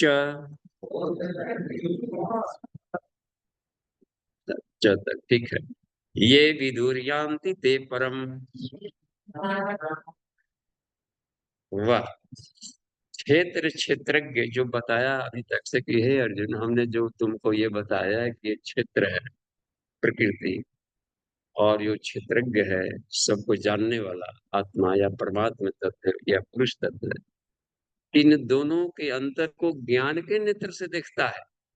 ऐसे अंतर नहीं दिखेगा, लेकिन ज्ञान के नेत्र से पता चल जाता है कि यहाँ पर ये कैसे इसका अवस्था परिवर्तन हुआ है, कैसे ठोस से द्रव, द्रव से गैस बना है, और इस तरीके से ऊपर से क्रम आ रहा है, प्लाज्मा, गैस, द्रव, ठोस। पृथ्वीकरण करेंगे तो इसको थोड़ा हीट दीजिए, पूरी पृथ्वी को हम गर्म कर दें, कुंडलिनी साधना में यही किया जाता है। जिससे मान लें मूलाधार को हम शक्ति चालनी से हीटेड किए, तो जब भी हम लोग वहां पर आकुंचन प्रकुंचन करते हैं नीचे, तो इससे होता है क्या कि हीट प्रोड्यूसिंग होता है। अपने को समझना पड़ता है कि पूरे पृथ्वी तत्व, पूरे संसार के जितने भी ऑब्जेक्ट है पृथ्वी, सब अपने शरीर का हिस्सा। भूलो, केवल मैं अलग नहीं हूँ, सभी मेरे शरीर के हिस्सा। तो एक तरीके से आदान पड़ा, यदि इसको गर्म कर दिया जाए तो पानी बन जाएगा, पिघल कर टहलेगा, ठीक है, और सारा जल वगैरह मेरा अपना शरीर हो जाएगा। क्योंकि पृथ्वी को हमने अपने को कुंडलिनी अग्नि से उसको हमने क्या कर दिया, सूक्ष्म किया, तो जल के रूप में बदलेगा, स्वादिष्ठान में आप आ गए। और यदि उसको गर्मी प्रदान की गई तो वाष्प अग्नि के रूप में हो गई। तो अपना, अपनी आत्मा और बॉडी हो गया पूरा का पूरा अग्नि। एक एक चक्र ऊपर उठते जाए। अग्नि को भी और थोड़ा सा हीट मिला तो उसके परमाणु सीधे जा रही थी, अब और हीट मिलेगा तो आधे पीछे भागेगा, वायु के रूप में बदलेगा। तो अपनी आत्मा और बॉडी हो गया पूरे पूरे यूनिवर्सल वायु। अब पृथ्वी गायब, जल गायब, ये सब यानी गायब नहीं हुआ, एक दूसरे में घुलते गया है। उसको कहते हैं प्रतिप्रश्न, समेटना। और अपने को कूल कर देंगे, और मतलब कि हीट करेंगे तो इतना दूर दूर जाएगा कि गर्मी नहीं करके ठंडा देने लगेगा, वो आकाश तत्व हो जाएगा। परमाणु भी अपने अवस्था में तरंगों में बदल जाए। और सूक्ष्म कर दिया उसको तो मन में बदल जाएगा। अपनी आत्मा और मन ही शरीर है, और सूक्ष्म करेंगे तो आत्मा और बुद्धि उसका शरीर हो जाएगा, दिखेगा नहीं ये। तो वो ज्ञान के नेत्र से हो रहा है। देखिए मेडिटेशन में सब चल रहा है, दूसरों को देखने में अभी भी बड़ी है। महात्मा जी पता नहीं क्या ध्यान में कहाँ गए, और वो भीतर में ज्ञान के नेत्र से अपने आप को सूक्ष्म करते जा रहे हैं। और सूक्ष्म कर दिया तो प्राण और आत्मा ही बचेंगे, और सूक्ष्म कर देंगे तो सिर्फ आत्मा, आत्मा। और पूरी की पूरी एक शून्य आकाश के रूप में दिखेगा, प्राण भी विलीन हो गया उसमें जाकर अपने भीतर। तो सिर्फ आत्मा आकाश अपने आप एक रिफाइंड आकाश के रूप में देखेगा, और सूक्ष्म किया तो अपने भीतर में देखता है कि फिर परमात्मा से। तो ये एक अद्वैत की स्थिति में ले आने का मेडिटेशनल कर रहा है। इसको कहते हैं ज्ञान चक्षुषों से इन सारे क्षेत्र और क्षेत्रज्ञ को देखता है कि कैसे प्रसरीकरण हुआ है, कैसे आपस में मिलता है, विलीन होता है, और एक दूसरे की अवस्था परिवर्तन है।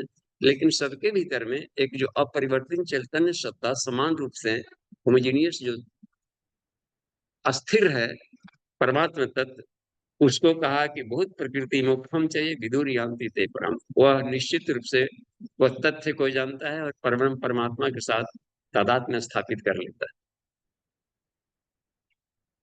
अंतिम वाला आप देखिए क्या लिखा है। ओम तत् इति श्रीमद् भगवत गीतासु उपनिषत्सु ब्रह्म विद्यायां योग शास्त्रे श्री कृष्णार्जुन संवादे क्षेत्र क्षेत्रज्ञ विभाग योगो नाम त्रयोदशो अध्यायः। बोलिए यज्ञ भगवान की। तो आज अधिक टाइम मिल रहा है, 18 मिनट का हम लोग प्रश्नोत्तरी करेंगे जी। इसमें से किसी भी श्लोकों को थोड़ा सा कंफ्यूजन हो या ऐसे भी समझने में पूछिए, या तो ये बिल्कुल है जैसे मान लें कि जो इतने साइंस क्रम में है, लेकिन पिघला पिघला करके देख सकते हैं ना जी। गृहिणी है तो गुड़ को पिघला दिया, चाशनी बन गया, तब ढेला तो रहा नहीं, अब हो गया अलग में। अब वही कड़ो हो गया तो पिघलल के था ये हुआ है। या फ्रिज में पानी रख के बर्फ हो गया, तो पानी को चिमटा से नहीं पकड़ रहे, अब बर्फ को टांग करके लेकर चिमटा से उसके गिलास में डाल रहा है। तो बर्फ अलग है, पानी अलग है, नहीं कर सकते। पानी ही बर्फ है, बर्फ ही पानी है। तो ये तो प्रत्यक्ष प्रैक्टिकल करके हम लोग देख सकते हैं। तो इस तरीके से शिक्षक लैब में ले जाकर कुछ प्रैक्टिकल करवा के दिखाता है कि देखो ये बदला है कैसे, इकट्ठा करके करते हैं। तो कोई प्रश्न बनता है तो पूछिए। ऑनलाइन देखिए तो कहीं पे देखिए हैंडरेज है, सुमन दिखा।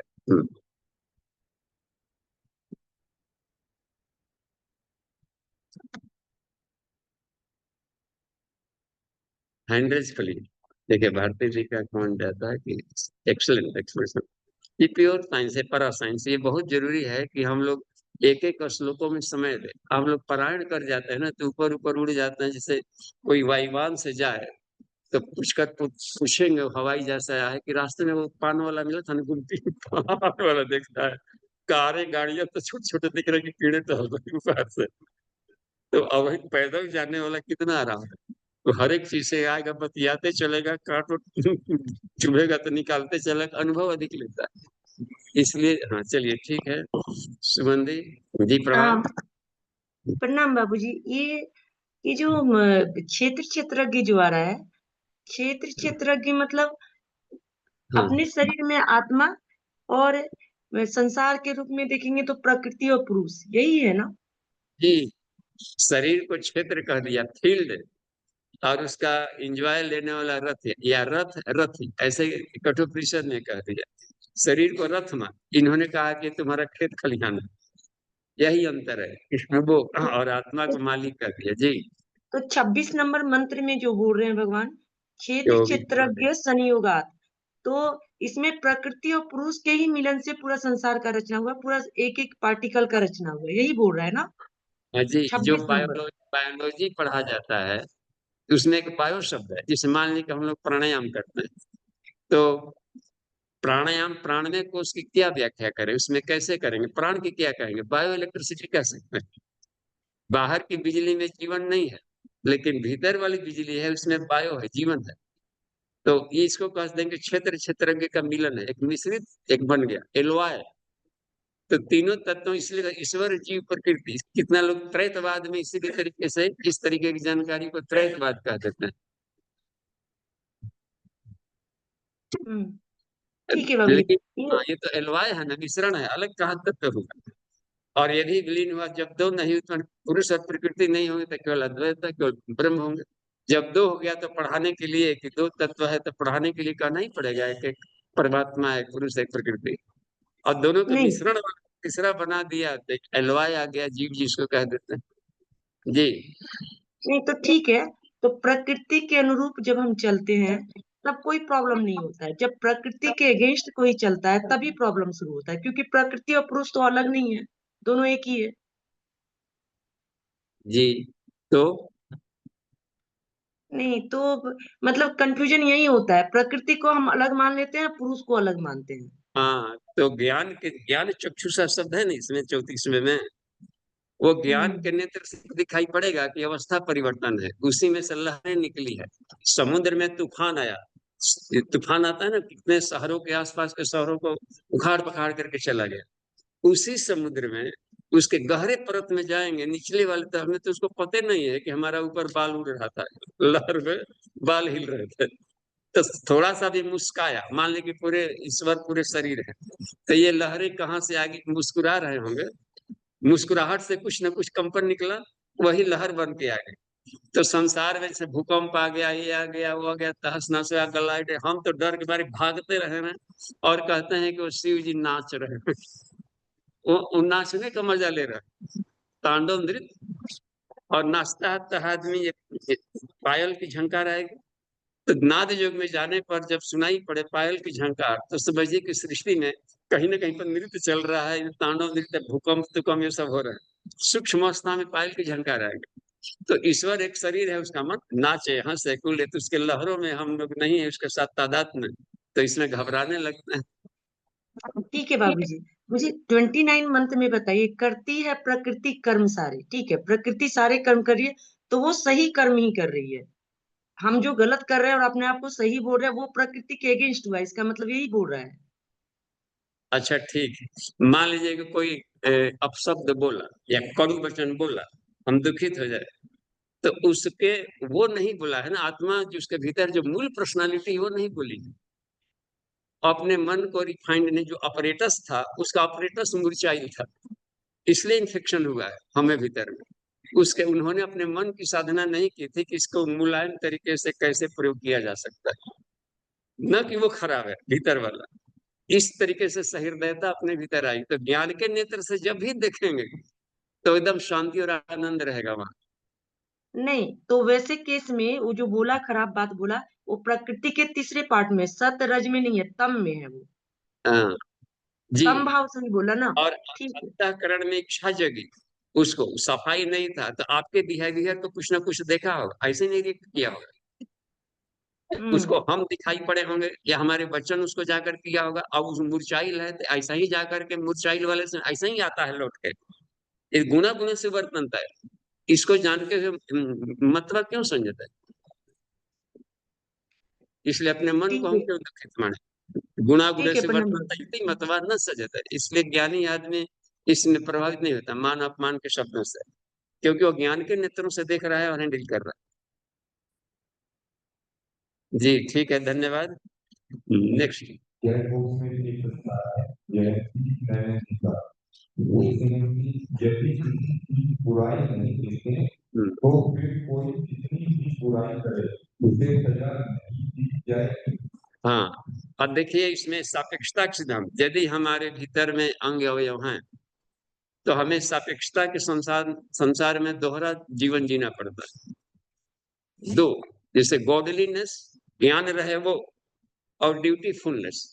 हमारे भीतर में यह है कि वेद की भी रक्षा, तो संसार को तुम क्षेत्र को भी हरियाली बना, और इसमें कुछ उग गए घास फूस, तो घास फूस को तो ऊर्जा नष्ट नहीं कर सकते, लेकिन जहां यथा योग्य उसको हम करके रखेंगे, वेल मैनेज, तो संसार को वेल मैनेज करेंगे तो सुंदर होगा। इस ड्यूटीफुलनेस में हम उसको एज ए चिकित्सक उसको कुछ ना कुछ ऑपरेशन करेंगे, क्योंकि दोहरा काम करना है, शरीर में दोहरा दोनों है ना जी, आत्मा भी और शरीर भी है, और ये मिला हुआ है, और आदेश है ईश्वर का कि इसको भी तुम अपने क्षेत्र को भी संभाल के रख, और क्षेत्र में कोई व्यक्ति उदंडता कर रहा है, और यदि हमारे पास उसको सुधारने की क्षमता है तो हम अपनी भूमिका में उसको सुधार सकते हैं, तो सुधारना ही सुधारना है, करना ही करना है। तो लेकिन इस भाव से नहीं, जैसे मान लीजिए शिशुपाल को मारे भी और उधर से दिव्य रथ भी दे रहे हैं कि आओ तुम्हारा हमारे आश्रम में आकर के तुम इति करो, ड्यूटी, पीड़ित नहीं है, तो एक चिकित्सक की तरह ऑपरेशन करना है, न कि क्रूर अपराधी की तरह हम ही खुद हिंसक बन गए। जहां दिखाई पड़ा और वेद विरुद्ध है तब, हमारे विरुद्ध है तो नहीं कर सकते आत्मरक्षा पर। जब तक से वो वेद विरुद्ध है, समाज के विरुद्ध और बिल्कुल एक सिस्टम नेचर के विरुद्ध नहीं कर रहा है, तब तक से हम उसको छेड़छाड़ नहीं कर सकते। जब तक से कहीं उसकी गलतियां दूसरों को प्रभावित न करे, तब तक से वो अपने ढंग से रिसर्च करके अपने ज्ञान के आधार पर प्रैक्टिकल जीवन जी सकता है। लेकिन उसकी मस्ती दूसरों के आनंद को खंडित कर रही है वहां पर, उस हालत में उसके बिहेवियर में मैनर्स बनते रहेंगे। ये क्या होता है, ये क्षेत्र है, क्षेत्र को भी सुंदर सजा के रखना है। सत्यम शिवम सुंदरम, तो सुंदरम की व्यवस्था में हमारे भीतर जो पढ़ाई लिखाई योग्यता है, इसको हम लगा दें।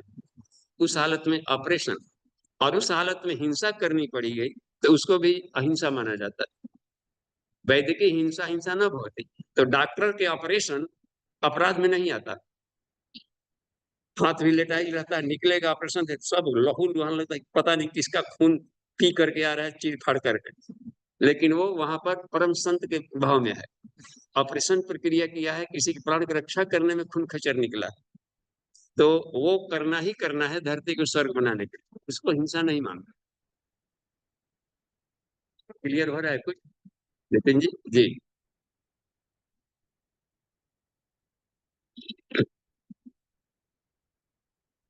तो हमें वैदिक परिप्रेक्ष्य में देखना है, किसी की बुराई नहीं देखे। नहीं तो जो फुल पैंट पहनता है, धोती वाले से कहा कि तुम फुल पैंट पहन के आओ, तब यहाँ बैठेगा। ये कहेगा कि तू भी धोती पहनते, धोती ये फुल पैंट में सब फंसा रह जाएगा।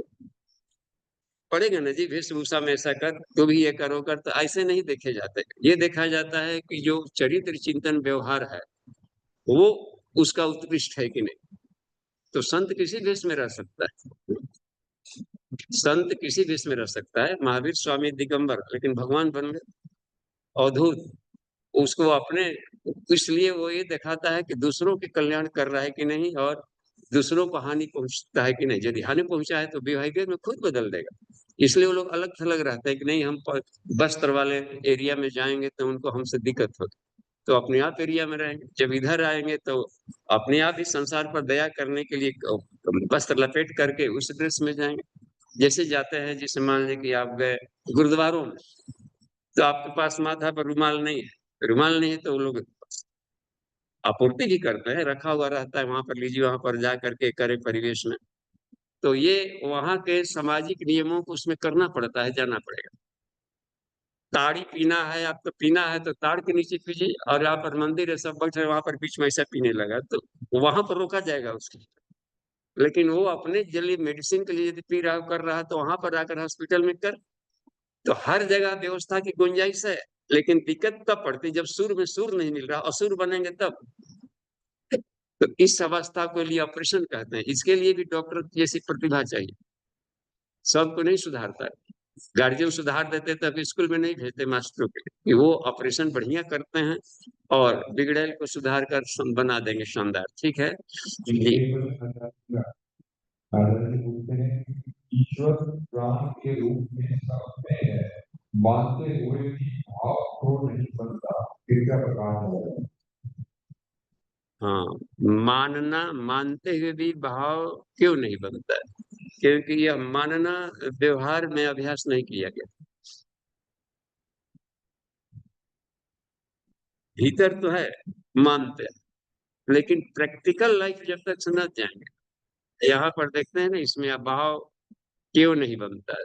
तो वो इसलिए नहीं बनता है कि प्रैक्टिकल करेंगे तो खुद का फीलिंग होता है, तो भावनाएं में आएगा, तब भाव बनता है। क्योंकि इसलिए मान लिए उन्होंने कहा, किसने कहा, अच्छे कहे होंगे, मान हमें नहीं समझ में आता है, लेकिन भगवान जी है तो अच्छे कहे होंगे, तो ये मान लिए कैसे कह दी, उन्होंने कहा। लेकिन खुद प्रैक्टिकल करेंगे तो खुद बोधत होगा, तो अपनी भावना उसको एक्सेप्ट करेंगे, तब कहलाएगा कि ईश्वर नहीं, हम कहते हैं कैसा है। जब तक से किताब की चीजों को पढ़ रहे हैं तो किताब की बातें कहलाएगी, लेकिन खुद प्रैक्टिकल कहेंगे कि हम कहते हैं, कह सकते हैं। ठीक है। एक ने गांधी जी के प्रवचन को था ये करने का, तब उन्होंने जैसा बोलते थे ये भी ऐसा बोल रहे हैं, था कि महाराज आप तो गांधी के प्रवचन पर नकल करवाए, वो होगा कभी गांधी का, आज हमारा है। सीधी सी बात है बस। राम तुलसी से हमने सीख लिया, राम राम वो आप किस भाव से कहा है, लेकिन आज जो हम बोल रहे हैं ये हमारा राम।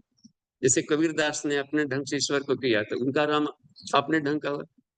तो इसलिए रहता है कि खुद के बुद्धत्व ही आपकी कमाई पूंजी है, तब भाव बनेगा। बिना प्रैक्टिकल लाइफ के चरित्र में उतारे यह बात नहीं बन सकती, ये भाव में आएगा। तो इसलिए नहीं बनता है कि उस पर प्रैक्टिकल नहीं किया गया। जी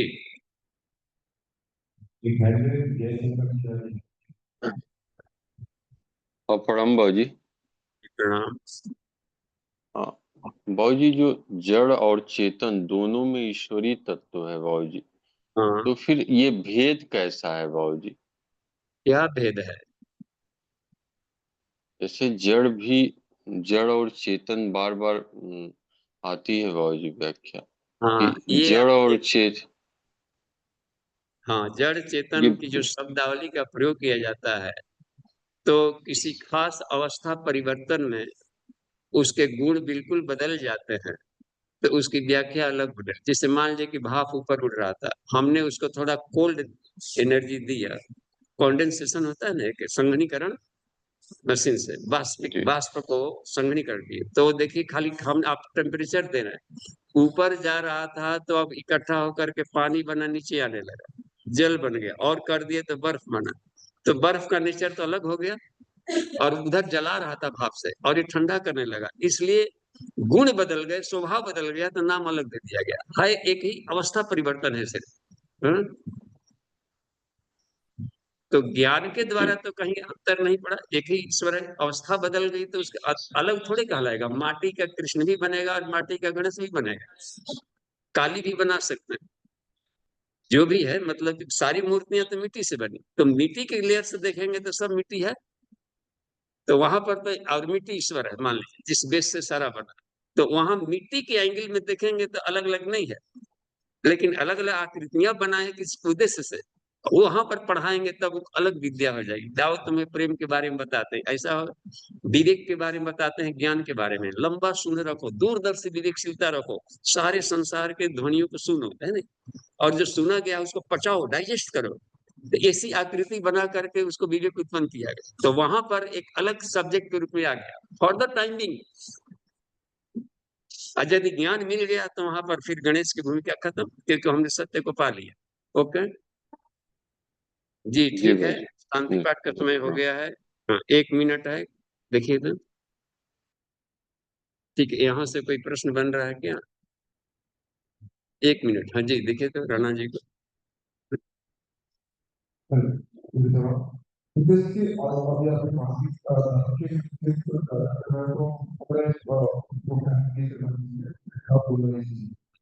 और फिर ये आज के समय में देखिए हम कंप्लीट को मशीन है और मशीन करते हैं तो हमारे लिए पुलिस जो है क्या है और आपका वो विश्व उत्तर जाता है तो सदा भी पानी क्योंकि वो मशीन ज्यादा कर रहा है इसका कैसा होता है और पैसे से वो सिस्टम को ही फेल आता है तो उसको कैसे सुधारें? अपने क्षमता को बढ़ाया जा सकता है। उसमें मान लीजिए कि हम अपनी क्षमता कम है, हमारी बात का असर नहीं पड़ रहा, इसका मतलब है कि अपने आप को तब तक उसका ऑपरेशन न करें जब तक से कि आपके बात का, आपके ऑपरेशन का असर न पड़े। तो अपनी दक्षता को बढ़ानी है वहां पर, यानी हमारा मैग्नेटिक फील्ड कम है कि इसको हम सुधार सकते हैं।